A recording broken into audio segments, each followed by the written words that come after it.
I want to take up in volume 13 at September the 2nd, 1921. One who goes out of the divine will goes out to meet all miseries. They're all the miseries of the human will. Luisa said, I was lamenting to my dear Jesus because of these blessed writings, which they want to put out.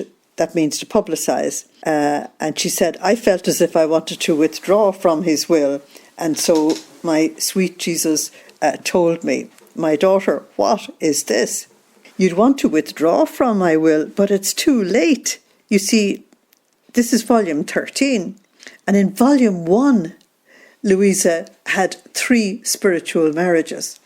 So she's locked into union with God in an absolutely extraordinary way. But what we're looking at is Luisa's feelings being expressed.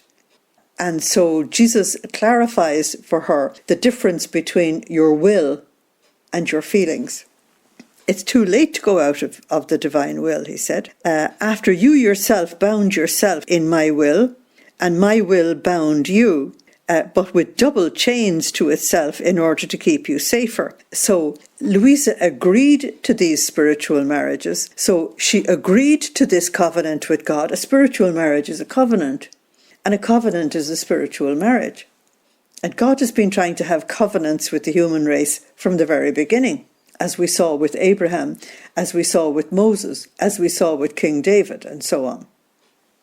So he said, you bound yourself. That is your yes, your fiat. And we know that she made that fiat in the divine will. My will bound you with double chains to itself in order to keep you safer. You have lived as a queen in my will, because he's the king. You have accustomed yourself to living with most delicate and nourishing foods. That's all the food that comes from Jesus' own love and his revelation of the divine will to her. Indomitable by anyone, but dominator of all, even of yourself. In this union in the divine will, one of the extraordinary things is that we become masters of our own self. And this makes us very different to the vast majority of people on the earth who can be slaves to their own bodies, or slaves to their own feelings, or slaves to materialism, or power, or whatever it is. And so anybody living in the divine will is free. God makes you free. And free of yourself is the greatest freedom of all, because the self is the greatest enslaver on the earth. You're the dominator of all, even of yourself. You're used to living with all the comforts, immersed in immense riches. Now, listening to Luisa talking about the amount of suffering she's been through, you'd never think she was living with comforts. But of course, she has these daily visits from God himself. How many of us have the Lord coming to us, throwing his arms around us? How many of us have the Lord saying to us personally, so that our ears can actually hear it, I love you with an immense love? We know he does love us, but we haven't had this comfort. Luisa had had an awful lot of comforts. And you've been immersed in immense riches. They're all the extraordinary graces and privileges that have been given to her. If you go out of my will, you will notice immediately, as Adam did in Genesis 3, that as soon as you go out of it, you will feel all the misery, the coldness, and the lost dominion. That's exactly what chapter 3 of Genesis tries to tell us. The absolutely extraordinary change that happened instantly to Adam and Eve when they went out of the divine will. All goods will disappear from you, and from being a queen, you will become the most miserable servant. Let me give you John 8:35 there. Anyone who sins is a slave, Jesus said. You yourself, upon feeling the great contrast that exists between living in my will and going out of it, you will plunge yourself even more into the depths of my will. This is why I say to you, it's too late.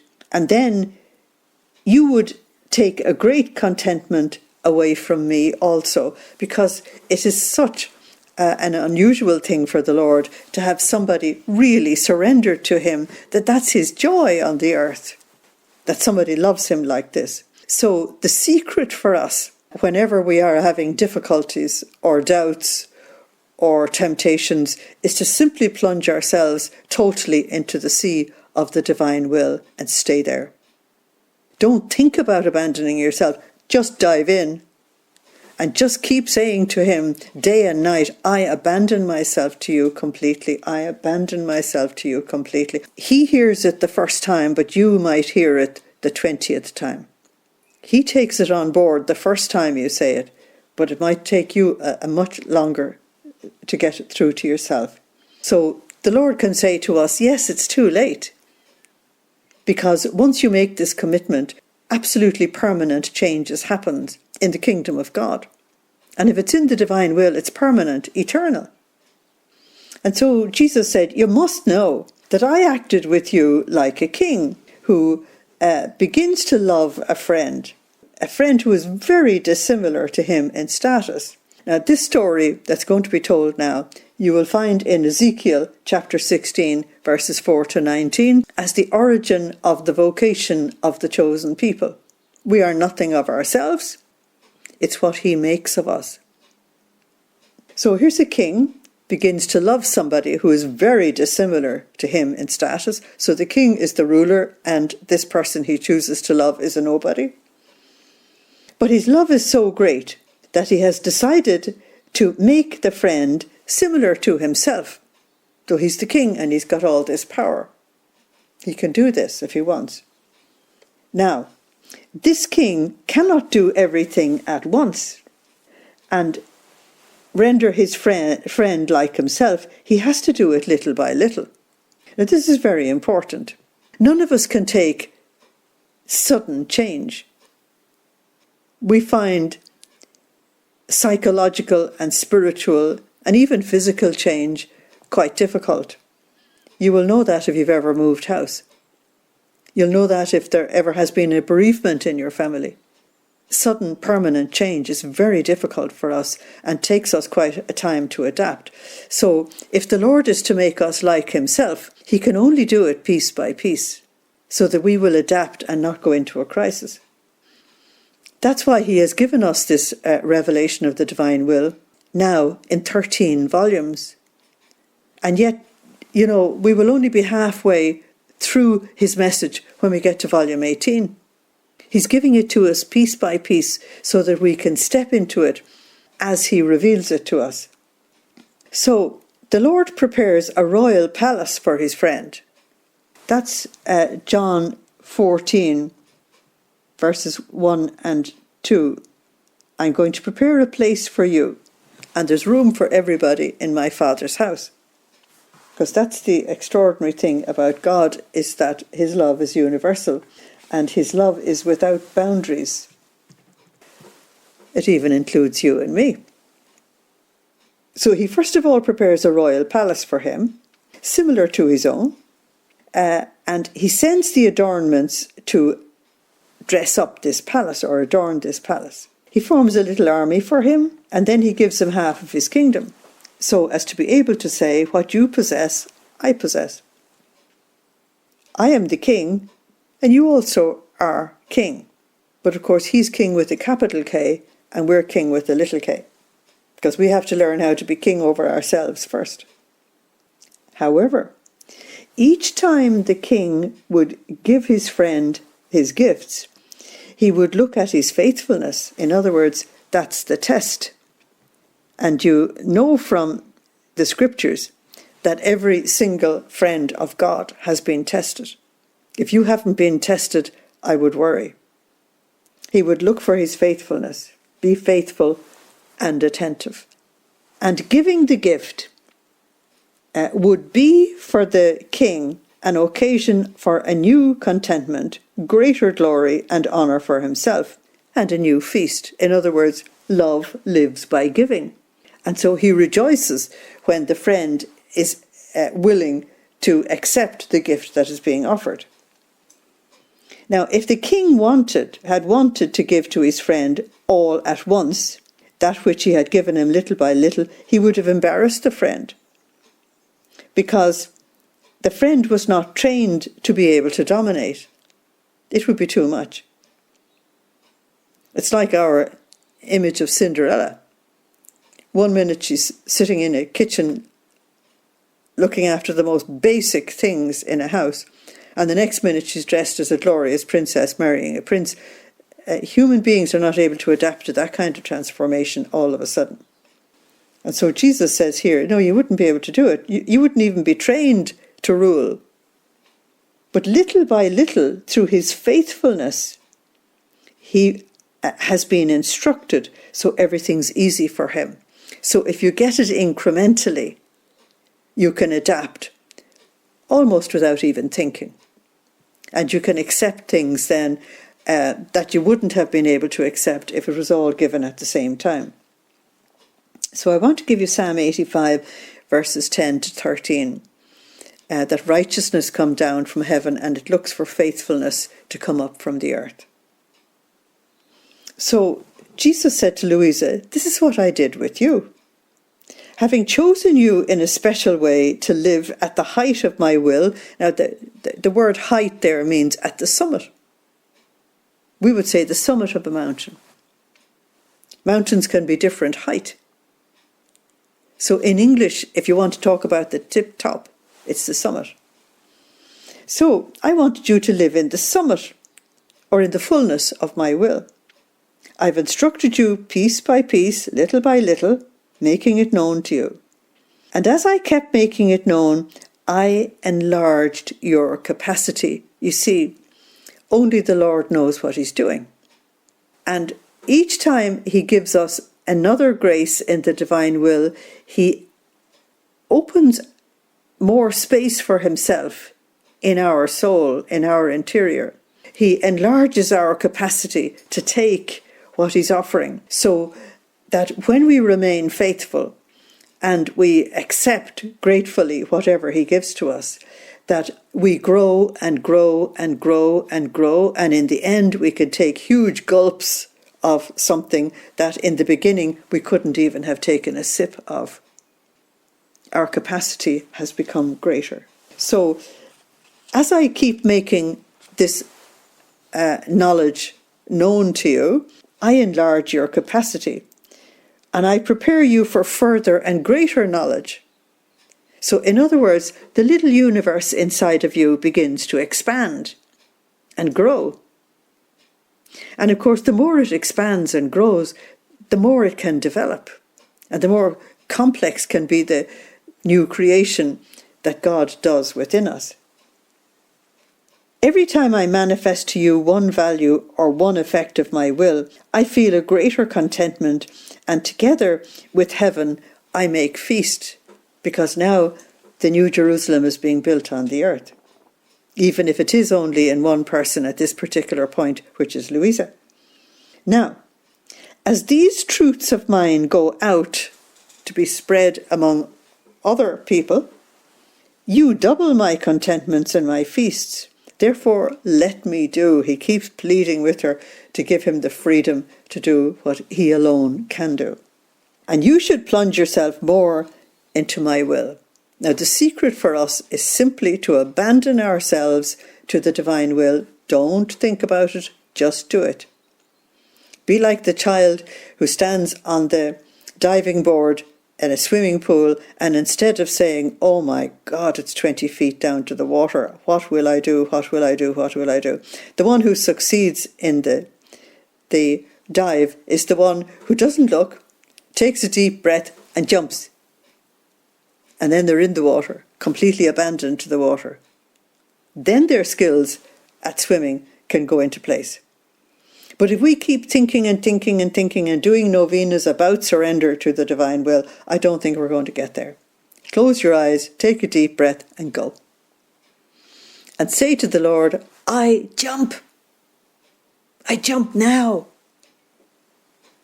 I jump now into the deepest depths of your divine will. I don't care about the consequences. You'll look after that and you'll look after me. But jump and give your God great joy. You should plunge yourself more and more into my will, Jesus said. So, September the 6th, 1921. As the truths are known, new union with Jesus is formed. Jesus wants to make known what his will did in his humanity in order to constitute the new generations as heirs of his will. Now, what Jesus is going to say to us here is that he has not come to continue the usual revelations that he has given to other saints. He revealed his passion to other people, like Anne Catherine Emmerich, just to take one example. He has revealed immense things about his mercy to Sister Faustina. He revealed wonders about the Sacred Heart to Margaret Mary Alacoque. Other saints have received wonderful things. He's not repeating himself. God never repeats himself. He wants to do something new. He always wants to do something new. He always wants to let his creativity have an outlet. So here he is going to reveal more and more things to Luisa about the interior life that he had in his divine will during his life on earth and eternally, and how he wants that to be manifested in us so that the church picks up the living in the divine will. Up to this point, the church has lived in the humanity of Jesus, through him, with him, and in him, as we've been told. But it was the humanity of Jesus. And we have looked at the passion from an external viewpoint. Now we've got to go deeper and we've got to go internal. Before it was ad extra, now it's ad intra. And he wants to take us there and he wants us to participate. So, Luisa said, I was fusing all of myself in the divine will. Do you see we're at this again? I fuse all of me in all of you all the time. I was fusing all of myself in the holy will of my sweet Jesus, and I said to him, my love, I enter into your will, and here I find all the thoughts of your mind and all the thoughts of the people from Adam to Zachary, everyone on the planet. I surround your thoughts with my thoughts and with the thoughts of my brothers and sisters. And then, because you can do anything in the divine will is the creative power of God. And we need to sort of grasp the extraordinary power we have in the divine will. So she says, I can access your thoughts in the divine will. I can access the thoughts of every human being from Adam to Zachary. And now she said, I want to unite these two sets of thoughts together. I want to make them one. In order to give you, Lord, the homage, the adoration, the glory, the love, the reparation of your own intelligence. Isn't that wonderful? There's your prayer. You don't need to be any cleverer than that. And while I was saying this, my Jesus moved in my interior. Now, moved in my interior means the kingdom of God is already there. So that's Luke 17:21, and it's 1 Corinthians 3:16. You'll hear me say that over and over again to remind you that Jesus is operating from within her, so the kingdom of God is within, as Luke 17:21 says. And he said, inseparable daughter. Now, inseparable because she's had 3 spiritual marriages. She is living in the divine will. She's not living in her own will. And so she has gone over to the heavenly dimension of life. And in the early volumes, you only ever heard Jesus say that his mother was his inseparable mother. Now he has a mother on earth, because he called Luisa a mother from volume 2, and he's now calling her his inseparable mother on earth. Now, we also have to move to the place where he can call us his inseparable brides. Inseparable daughter of my will, he said, how happy I am in hearing repeated what my humanity did in my will. So when Luisa joined the thoughts of the human race to the thoughts of Jesus and in the divine will brought them together to unify them and then offer them to God, she was doing what Jesus had been doing. And that's what we have to do. We have got to look, understand, repeat, and echo him. Inseparable daughter of my will, how happy I am in hearing repeated what my humanity did in my will.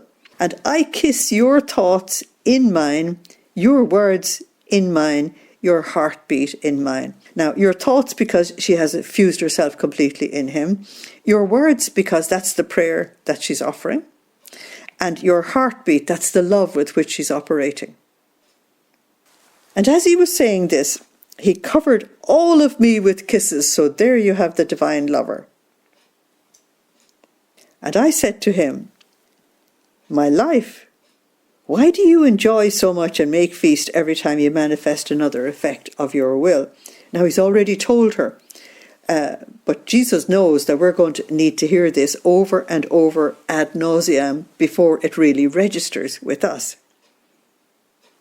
And so he said, you must know that every time I manifest to you one more truth about my will, it is one more bond that I form between you and me. He's already told her about these bonds. And I form them with the human family. Why? Because in the divine will, we are led to connect the thoughts of the human race to his thoughts, the words of the human race to his words, the actions of the human race to his, to try and bring about that union that needs to happen if we're going to have the second Pentecost. You must know that every time I manifest to you one more truth about my will, it's one more bond that I form between you and me, and with the whole human family. It's a greater union each time. It's a tighter link each time. It's a sharing in my inheritance, he said. Now, it's the child who gets the inheritance, as you know. And people living in the divine will are the true children of God, Romans 8:19. So you can put Romans 8:19 there. The true children of God.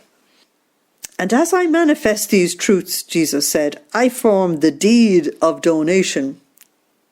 In other words, he's saying that the more he manifests of his divine will, the more he is saying to us, I will give this kingdom to you. All you've got to do is listen, learn, put into practice, and call that kingdom into being, and do your bit to let it happen on the earth, and he will do the rest. And as I manifest these truths, I form the deed of donation, and in seeing my children richer and sharing in the inheritance, I feel new contentments. In other words, we make him very happy. It's the same with me as with a father who possesses much land. And this land is actually unknown to his children.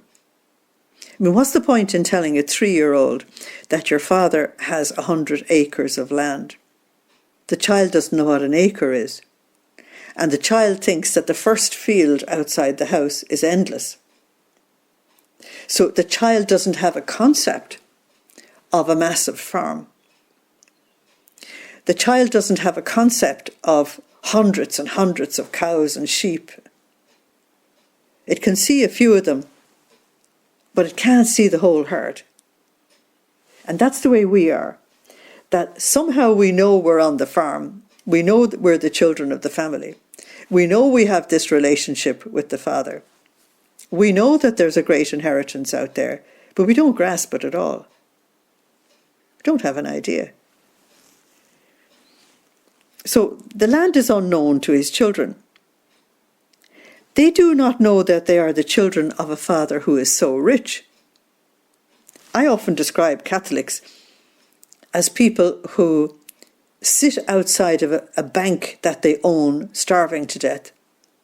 Because when you look at the way we behave in church, we have been told so much about the Holy Eucharist, and yet do we grasp what it's about? We've been told about the wonders of the Holy Rosary. Do we grasp it? We've been told that Jesus is present in the Blessed Sacrament. Do we grasp it? If you look at the way people behave, you'll realise they don't. They don't even believe it. They just think it's a nice idea. A reality that God is with us? No, they don't get it. They don't realise they are children of a Father who is so rich. Now, as the children grow up and come of age, the Father keeps telling them day after day that he actually owns such and such a farm. So it's not a major farm that he owns the whole province. He might even own the whole country. And that farm is mine, and that farm is mine, and that. And children begin to realise, my goodness, we had no idea. On hearing this, the children make feast, and they cling to the Father with a greater bond of love.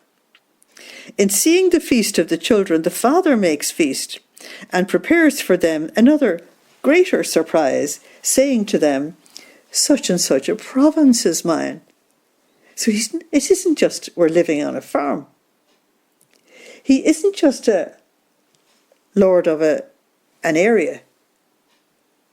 Such and such a province is mine. And then as they're able to somehow take it on board, he says, such and such a kingdom is mine. Who is this man that we have been calling Father? The children begin to realise they didn't know their Father at all. That's our tragedy. We don't really know God.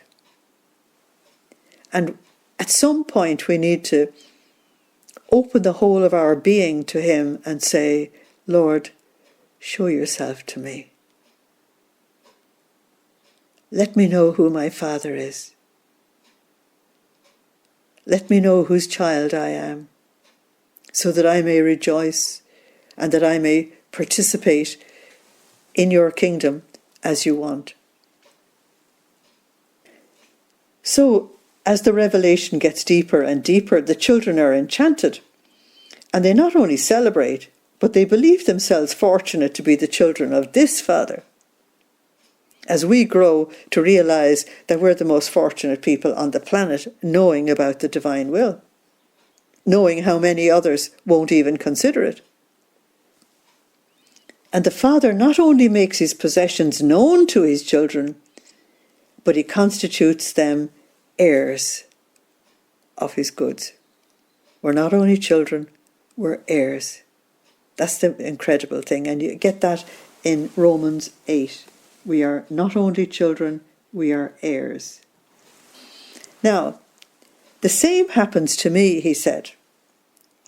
Up until now, that means the 19 centuries before he began dealing with Luisa. I have made known what my humanity did. That's the old era. I made known its virtues and its pains in order to constitute the human family as heir of the goods of my humanity. So that was stage 1. Now I want to move forward. So 20th century, new era. And the new era is being revealed first. It has to be revealed, otherwise we can't move into it. Now I want to move forward. So I want to give you, therefore, Isaiah 43. I can't remember the verses at this moment, but it says, there's no need to remember the past. Behold, I'm doing a new thing. Even now it comes to light. Can you not see it?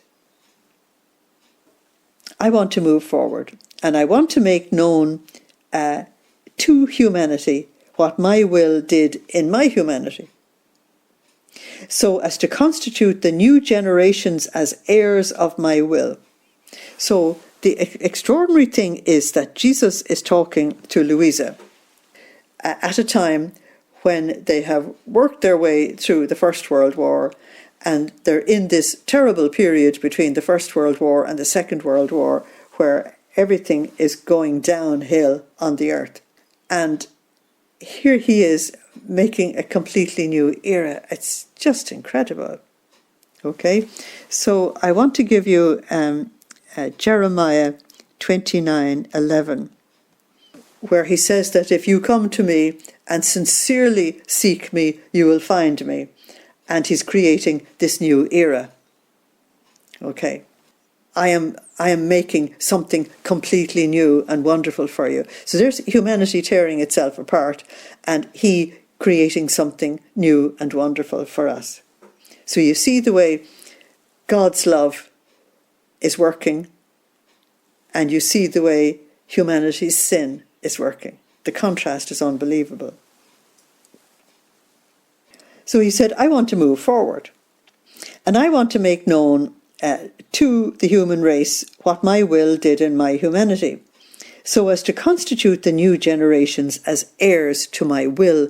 Now, up to the 20th century, the church and the true believers were heirs to his humanity. Now we're going to be heirs to his divine will. Now, of course, I don't have to tell you, we have done 0 and 1,000,000% below 0 to deserve this. As Paul tells us in his letter to the Romans, that where sin abounds, grace doth even more abound. So that's Romans chapter 3, around verse 20. So, therefore, he said, be attentive in listening to me, and do not lose anything of the effects and the value of this will of mine, so that you may be a faithful relator of these goods, the first bond of union with my will and of communication with the other creatures. He is going to set up this kingdom. Luisa is going to be the first, because our Blessed Mother is in a completely different place. So Luisa is going to be the first, and it's like as if the foundation stone is put in with Luisa, and then the other stones are gathered around her, and he begins to build the house. But only he can build the house, because the Psalms tell us, unless the Lord builds the house, they labour in vain who build it. There's nothing, we can't do it. It's his work. And we saw in Matthew 16 that Jesus said to Peter and the apostles, no, I will build my church. And then on Mount Tabor, Peter showed how little he had heard, and he said, I will build for you 3 tents. And God himself had to stop him. He said, listen to my son. Only Jesus can build this kingdom. It's his kingdom. And he has paid for everything. He's the only one who has rights. The rest of us have privileges. And so the enormity of the privilege involved should make us die of gratitude for just simply that he has your name on the list. So let's take September the 14th, 1921. Each time the soul does her acts in the divine will, she grows more and more in sanctity. This means that the level of sanctity that you reach is entirely in your hands. Now, we're used to being told in this coronavirus pandemic that your health is in your hands, your safety is in your hands. But the sanctity that we reach is also in our hands, because it depends on the number of acts that we're prepared to do. So Jesus said to Luisa, my daughter, each time the soul does her acts in my will, she grows more and more before me in wisdom, in goodness, in power, and in beauty. Now that's something, isn't it? To grow in wisdom, goodness, power, and beauty. That means that we are being reordered into the divine image. I want to give you 2 Corinthians 3:18 for that we become like that which we worship. And it's each time. So, in fact, as she keeps repeating her acts in my will, she takes more bites of wisdom and goodness, etc. Now, picture little children in a family, and mother has made very nice goodies, and she has put them in small little buns and cakes, but she has wisely cut them very small so that they're bite-size. And she puts them on a plate in the middle of the table. And then you just have to watch. She sends the children out into the playroom to go and play, or out into the garden or whatever. They find 102 excuses for coming into the kitchen. And when she appears not to be watching, another little bun disappears. And another one. And another one. Until they're all gone. That's what Jesus is doing with us in revealing these wonderful truths to us. He's putting these bite-sized buns in front of us and watching, pretending he isn't watching, and smiling as we come along and say, "Ooh, I like that." I certainly like growing in wisdom and goodness and power and beauty. I don't know about you. And the soul grows with the food from which she feeds herself. These are the bite-sized pieces that Jesus is giving us in each one of these messages. But unfortunately for me, I could spend forever on one of them, and I have to keep going because I have to give you a comment. You could stay forever on any one of these things. This is why in the Holy Gospel it is written that I grew in age and wisdom and grace before God and man. That's Luke 2:40. Why? Because he was doing the acts in the divine will. He was doing them for us. He was actually rebuilding humanity, making a divine version of each one of us. As God, I could neither grow nor decrease. My growth was just in my humanity, which growing in age came to multiply my acts in the supreme volition. That's what I said. And what we have to do is imitate, re-echo, repeat. And each additional act I did was additional growth in the wisdom of the Celestial Father. So, where do we get the wisdom in order to be able to teach divine will material to new generations?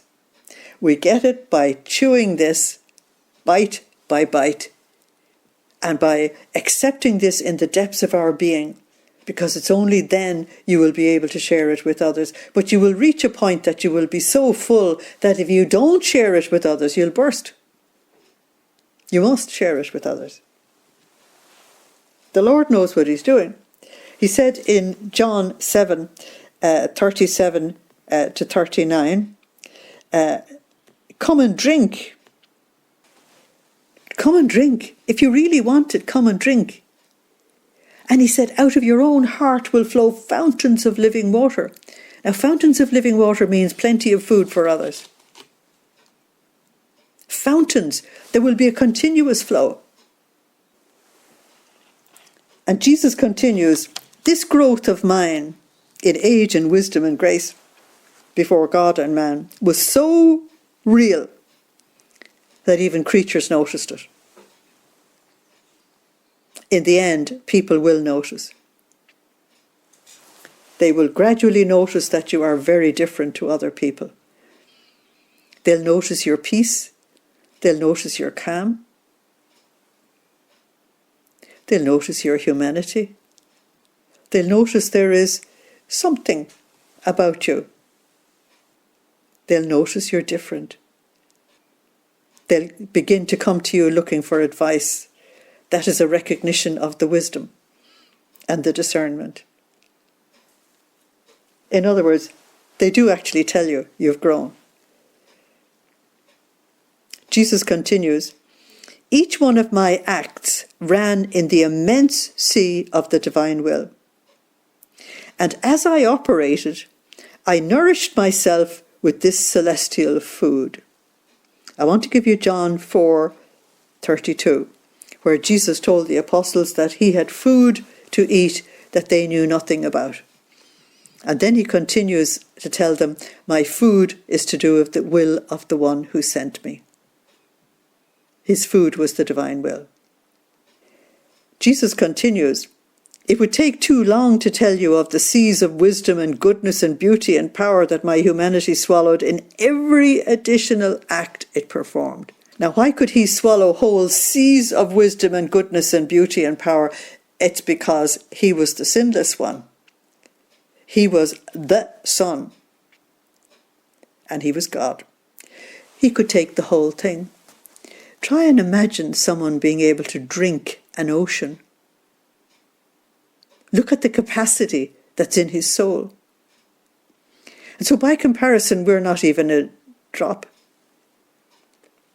And yet that little drop can increase and increase and increase as we do our acts. And so, having told us about how he grew himself, Jesus says the same thing happens to the soul.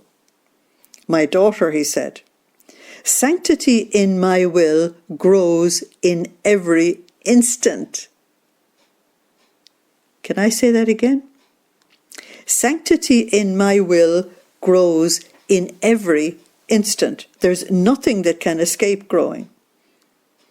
And that the soul, there's nothing that the soul cannot let flow in the infinite sea of my will. The most indifferent things, sleep, food, work, etc. They can all enter into my will, and they can take their place of honour as agents of my will. So don't think that you've got to be saying acts all the time. You've got to be conscious of operating in the divine will and conscious of operating at the divine level. And every now and then you need to remind him to remind you that you're staying fused, all of you, in all of him, all the time, so that everything, thoughts, words, actions, motivations, desires, everything is on his level. It's divine. So you're operating in the divine will, having your lunch, sweeping the floor, washing the dishes, pulling up the weeds in the garden, whatever. If the soul only wants it, everything, from the greatest to the smallest action, can be occasions to enter into my will. And this doesn't happen when you're on the level of the virtues. Because if you're operating the virtue of obedience, you need somebody to actually give you an obedience. If you're operating on the level of patience, you need someone to make you feel impatient. But with the divine will, it's all the time. Every nanosecond. I think it's brilliant. In fact, if one wants to exercise the virtues, many times the occasion is missing, as I've just said. If the soul wants to exercise obedience, it takes someone to command her. And it may happen that for days and weeks there's no one there to give you a command. Therefore, as much goodwill to obey as she might have, poor obedience has to be idle. The same with patience or humility and any of the other virtues. Since these are virtues of the low world. Now, the low world is earth, and the low world also represents a lower level of spirituality as well. And it's slower and it's more ponderous, and there's an awful lot more struggle in it and everything. Whereas living in the divine will is living as an eagle, living at the highest level of your being, living up in the mountains in the glorious air of God's divine breath. So the virtues are virtues of the low world, and other creatures are needed in order to exercise them. On the other hand, my will is the virtue of heaven, and I alone am enough to keep the soul in every instant in continuous exercise. Therefore, in this time of lockdown that we're in, it's a most extraordinary time of grace. God has put us all on retreat. It's the most wonderful thing. I don't know about you, but I'm thoroughly enjoying it. On the other hand, my will is the virtue of heaven, and I alone am enough to keep the soul in every instant in continuous exercise. It is easy for me to keep her up above night and day in order to keep her exercised in my will. So up above is where the eagles live, down below is where the squalling seagulls are fighting for food on the ground level. So it's up to us whether we want to be an eagle or a seagull. September the 16th, 1921. Jesus is mocked by Herod. How these pains are renewed by creatures. I was doing the hour of the Passion in which my sweet Jesus was in the palace of Herod, clothed as a madman and mocked. And he told me, my daughter, not only then was I clothed like a madman, sneered at and mocked, but creatures continue to give me these pains. Even more I am amidst continuous mockery, and by all kinds of people. If a person goes to confession and does not maintain his resolutions not to offend me, this is a mockery that he makes of me. Because the confession is not valid at all unless we have the firm resolution of amendment. If a priest confesses, preaches, administers the sacraments, and his life does not correspond to the words that he says and to the dignity of the sacraments that he administers, he mocks me as many times for as many words as he says and for as many sacraments as he administers. That's very frightening. While I gave them new life in the sacraments, they give me scorn and mockery. And by profaning them, they prepare for me a garment to clothe me as a madman. Isn't that frightening? If superiors command sacrifice, virtue, prayer, and disinterest to their subjects, while they conduct a life of comfort, vice, and interest, these are many mockeries that they make of me. If civilian and ecclesiastical leaders want the observance of laws, they are the first transgressors. These are mockeries that they make of me. Isn't that fantastic? Oh, how many mockeries they make of me. There are so many that I'm tired of them, especially when they put the poison of evil under the cloak of good. That's one of the things that Jesus could not take was hypocrisy. So I want to give you Matthew 23, but I also want to give you Matthew 15, and I think it's verses 1 to 10. It's the whole of Matthew 23. And Jesus uncovers the dreadful hypocrisy of the spiritual leaders of Israel in his own day. It's not any different to today. And so, while Matthew 23 and Matthew 15, 1 to 10, is not comfortable reading, it actually exposes one of the reasons why the church is very, very sick today. Very sick. Hypocrisy really means that you wear the clothes of a religious person and you say religious things and you do religious actions, but you are not serving God. You are serving yourself, or you're serving the world, or even worse, you're serving Satan. In other words, you're an actor. We all know that the habit doesn't make the monk. It's the monk that makes sense of the habit.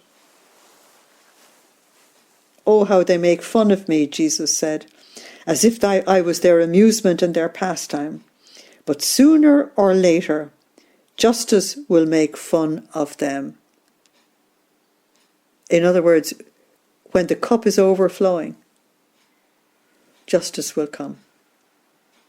And the immense, immeasurable mercy of God gives us more and more and more time to repent. I think this lockdown time is time to repent, time to get our act together, time to go serving God, time to go seeking God. Sooner or later, justice will make fun of them by punishing them severely. They should pray and they should repair for these mockeries that they give me so much. And they are the cause for which I do not make myself known for who I am. Here Jesus is saying something that is all over the Old Testament. And that is, the prophets of old made it perfectly clear that whenever the chosen people got into trouble with God, In other words, they fell into idolatry and the sin that goes with it. Or they got really worldly and into world politics and all this kind of stuff. Whenever that happened, the prophets laid the blame squarely at the feet of the priests, the so-called prophets, the ones that were paid by the king, and the leaders. So the religious leaders and the political leaders. It is exactly the same today. The people won't go astray if they have good shepherds. The worst thing that can happen is that you don't have a good shepherd. Afterwards, coming back again, Jesus, as I was fusing all of myself in his holy will, told me. Now notice, she's just had a revelation from the Lord, and she's had 3 spiritual marriages, and yet she is personally, consciously fusing herself in the divine will all the time. That's the key for us. It doesn't matter where you think you are in your relationship with God. It doesn't matter how wonderful you think your relationship with God is. We have got to keep up the fusing. Jesus said, "Dearest daughter of mine, I anxiously await your fusions in my will." Now, how important is that? You must know that as I thought in my will, I kept moulding your thoughts in my will, preparing the place for them. As I worked, I moulded your works in my will, and so with all the rest. Now, whatever I did not do for myself, since I did not need it. I did it for you, you meaning the human race. This is why I await you in my will, so that you may come, all of you, not just Luisa, all of us, and take the places which my humanity prepared for you. That's John 14:2. In my Father's house, there's a place for you. And over my mouldings, come and do yours. In other words, echo and repeat. Only then am I content and receive complete glory when I see you do what I did. I'm going to stop there.